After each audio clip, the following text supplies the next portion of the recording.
Dear friends, subscribe to my channel, Viral Story Hub. We share exciting stories and updates every week. Hit that subscribe button and join our community. Thanks for watching. See you next time. Officers humiliate a veteran in a diner, but then they see it on his desk. It was a brisk morning in the small town of Maplewood, where life moved slowly and everyone knew each other by name. In the heart of this sleepy place stood a modest diner with creaky wooden floors and the comforting scent of coffee and bacon. Locals often gathered for breakfast, reading the paper or exchanging stories about weather forecasts.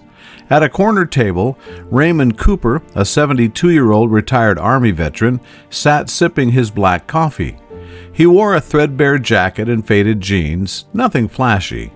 On the table in front of him, he'd placed a small notepad alongside a black pen. Raymond was a man who liked to jot down passing thoughts or errands. Despite his quiet demeanor, he had a warmth about him. That morning, nobody noticed two new figures entering the diner. Officers Harris and Locke from the Maplewood Police Department. Both had recently transferred from another city, sporting crisp uniforms and an air of authority that some might call overbearing. They stood at the door for a moment, scanning the place. Their eyes caught Raymond, sitting alone, stirring coffee with a calm, steady hand. Harris nudged Locke. "What's that old guy doing here so early, scribbling in a notepad?" he remarked under his breath. Locke shrugged, but there was a trace of a smirk at the corners of his mouth. Together, they approached the counter, ignoring the friendly greeting of Nora, the diner's waitress.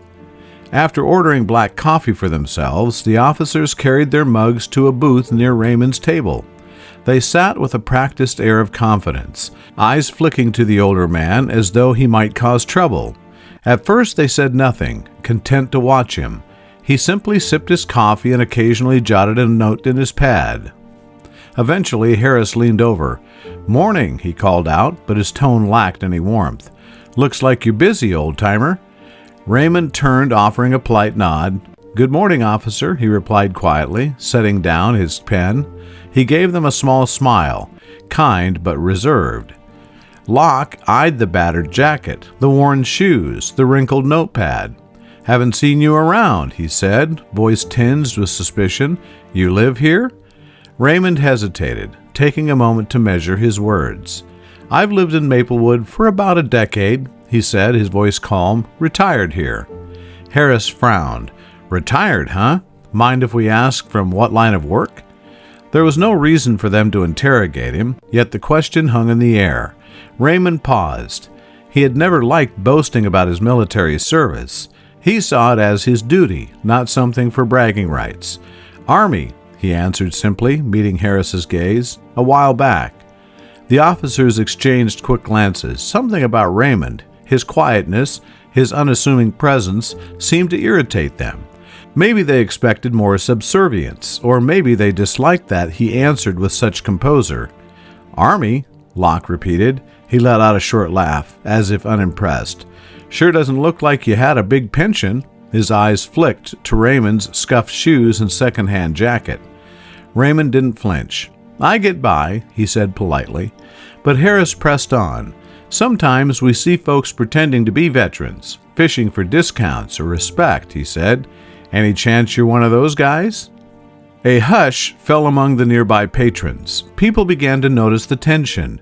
Nora, wiping counters, cast a nervous glance at Raymond, silently hoping everything would be okay. She knew him to be a gentle soul who never caused trouble. Raymond's jaw tightened slightly. He faced disrespect before, but it never got easier. "I don't pretend anything," he replied softly. "I served. That's all." Locke scoffed. "If you served, where's your proof?" He gestured dismissively. "We got a lot of phonies around these parts. Stolen valor's no joke." Raymond said nothing at first, letting their insinuations hang. Then he reached for his wallet, flipping it open to reveal a small card. His VA identification, dog-eared and well-used. He slid it gently across the table towards the officers. Locke picked it up, peering at it with a skeptical glare. Harris leaned over his shoulder. They exchanged a glance, uncertain whether to accept it as genuine. Harris flicked it back, letting it land roughly on Raymond's table. "Looks fake," he muttered dismissively. Nearby diners glanced over, some with pity in their eyes, others simply curious. Yet no one intervened. Maplewood was small, and few wanted to cross the police. The police officers were new, but they wore badges that gave them an intimidating edge. Raymond's composure remained intact, but an undercurrent of hurt flickered in his eyes. "I have no need to lie," he said quietly, ducking the idea away.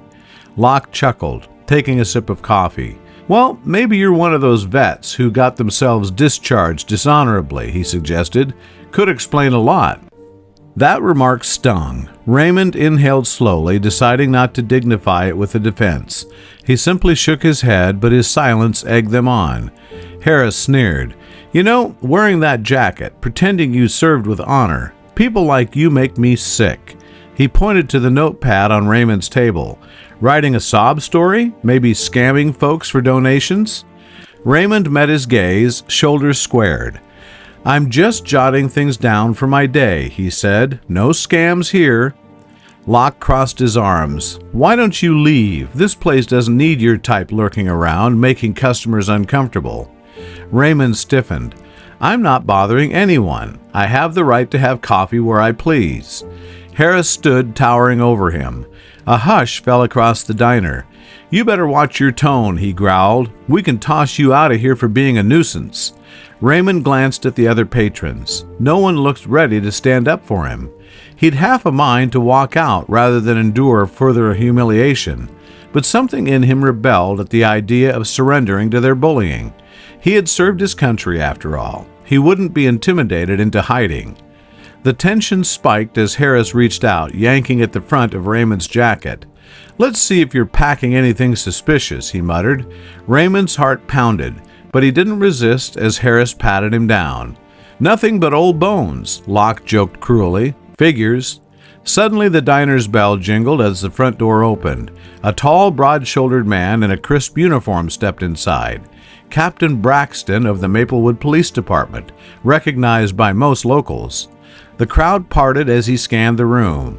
He caught sight of Officers Harris and Locke harassing an older man, Raymond Cooper.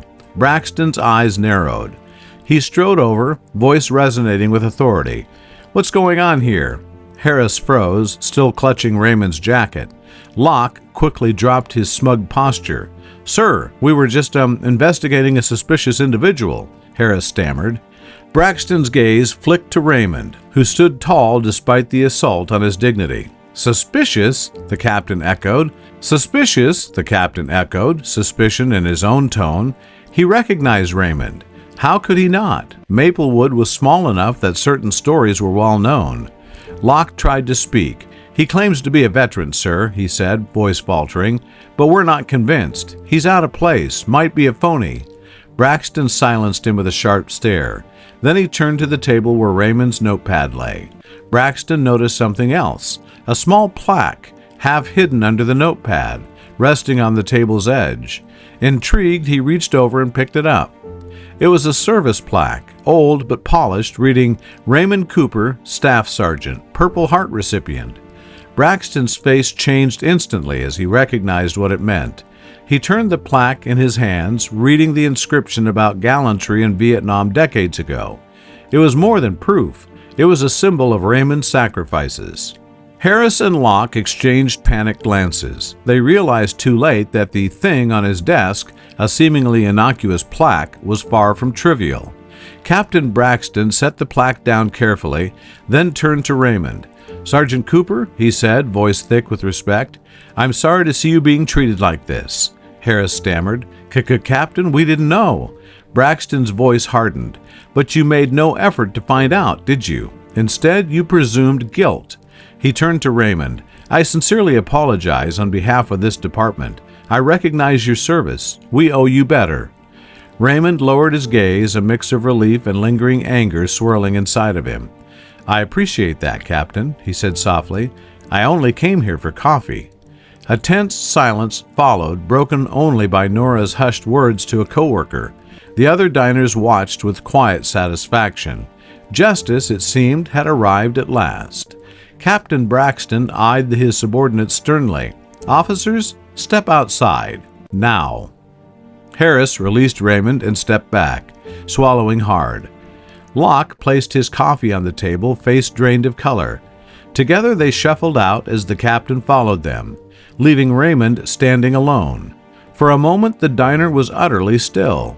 Then a smattering of applause arose, soft at first, then growing. A middle-aged man at a nearby booth stood up. "Sorry we didn't step in sooner, sir," he said, voice regretful. "Thank you for your service." Raymond bowed his head in acknowledgement. "Thank you," he murmured. "I understand. Sometimes speaking up is hard." Nora, the waitress, quickly approached, offering fresh coffee on the house. Her eyes glistened. "I'm so sorry," she whispered. "You deserve more respect than that." Raymond forced a small, polite smile. "I've faced worse," he said, sipping the new coffee. Still, his hands trembled slightly, the adrenaline slowly ebbing away. He stared at his plaque, remembering the sacrifices behind the metal edges. He never boasted about his Purple Heart. Painful memories lay behind it. But at this moment, it was a shield, protecting his dignity from unwarranted scorn.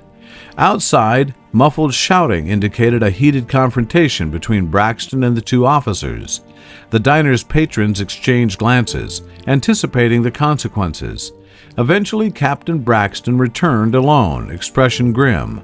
He approached Raymond. "Mr. Cooper," he said quietly, "I've addressed this incident, and I assure you those two will face disciplinary measures. Again, my sincerest apologies." Raymond accepted the apology. "I appreciate it, Captain," he said. "I never wanted a scene." Braxton nodded. "I know. You've always been a humble man." He placed a gentle hand on Raymond's shoulder. "If you need anything, please let us know." With that, he departed, leaving Raymond to his once peaceful corner. Gradually, the diner's normal chatter resumed. A few folks approached Raymond, extending hands in gratitude for his service. He nodded politely, though he preferred not to dwell on the attention. He just wanted his quiet morning coffee. As he gathered his belongings to leave, Nora stepped forward. "Please, stay and finish your breakfast, on the house," she insisted. "We insist, Mr. Cooper." He patted her hand gently. "Thank you, but I have errands to run." He slipped on his jacket, tucking the plaque under his arm. Glancing around, he saw empathy in many faces. The hostility from earlier had dissolved, replaced by a collective sense that an injustice had been righted. Stepping outside, Raymond inhaled the crisp air. A weight lifted from his shoulders. He recalled how once again his quiet dignity had prevailed, even as two uniformed officers tried to belittle him. One fleeting look at that plaque on his desk had changed everything. As he walked along Maplewood's Main Street, he thought about those officers. They might have authority, but they lack humility. He hoped they'd learn something from this encounter, about respect, about service, about not making snap judgments. In the end, Raymond realized life would keep testing him. But after all he'd been through, he no longer feared the tests. He had survived battlefields, heartbreak, and the harshness of the world. A diner's scuffle with arrogant officers was but a small bump along his road. He headed home, his mind already turning back to peaceful thoughts and the satisfaction of having stood his ground.